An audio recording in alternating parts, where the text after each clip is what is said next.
Andrew Carrazzo joins us, a midfielder, of course, from the Blues, and to talk about the game. Andrew, thanks for your time. Appreciate it very much. Congratulations on the win. Thank you very much. What did you make of all of the Juddy stuff, and generally speak about, we're just speaking about the warming up of subs on the bench. Do they do enough? You been in that situation often yourself, Andrew, or not? I haven't. I've never been the sub. I've been subbed off a couple of times through injury, but yeah, it's a bit unique, and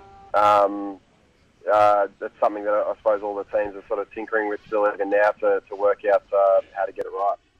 Andrew, it was a really high-scoring game yesterday, early particularly.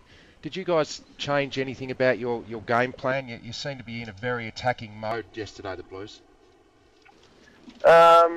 Look, nothing actively we changed, Richo. It was just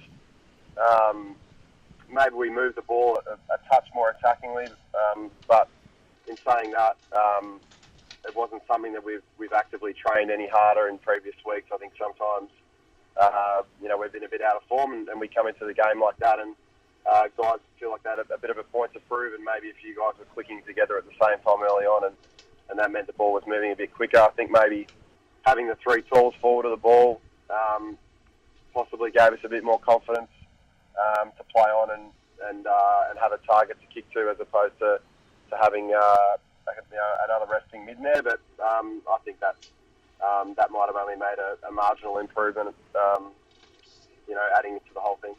Andrew, it's Peter Larkins here. Obviously, the Juddy discussion will go on for the days ahead until the final diagnosis comes through. But how much training has he done at full intensity with the group over the last 1 to 2 weeks? Has he really been doing the full sessions with you guys, or has he still been in a protected group? From what I can remember, he did all of the training, the main training last week and the week before. Maybe the week before, earlier in the week, he didn't do the full stuff. But he's been running at full speed for 4 or 5 weeks,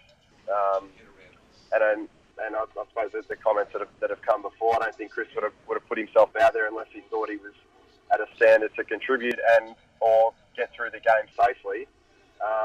And like what you said before, the movement that he was put in, it wouldn't have mattered if it was 15 weeks into the season, getting pushed from behind like that, running at full speed. The force has got to go somewhere, and unfortunately his hamstring was the thing that goes out.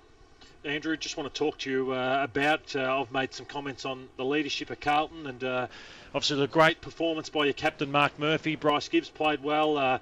Ed Curnow's been brilliant in his performance this year, but how much was that discussed through the week on you guys and how you've got to take a stand out on the ground more so than you have in previous weeks?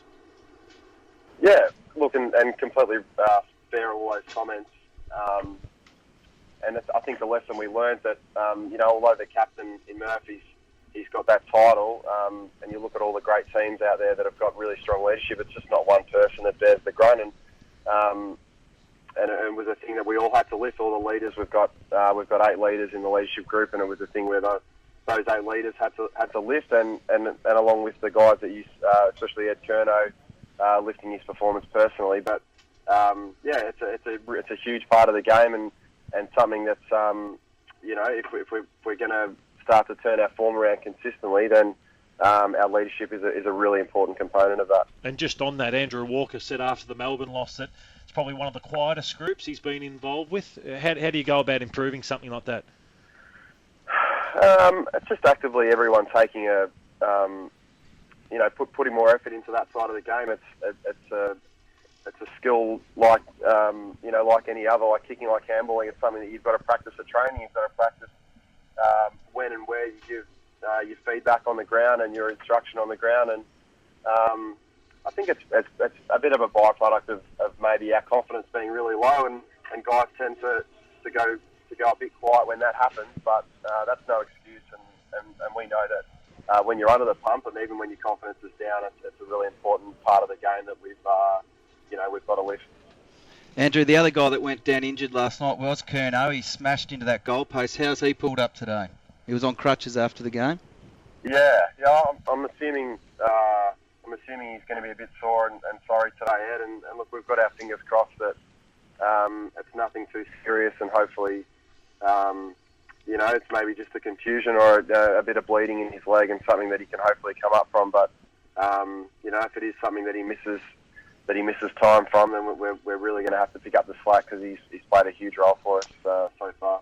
Appreciate your time, Andrew. Congratulations on the win last night. Thanks for joining us. No worries, anytime, guys.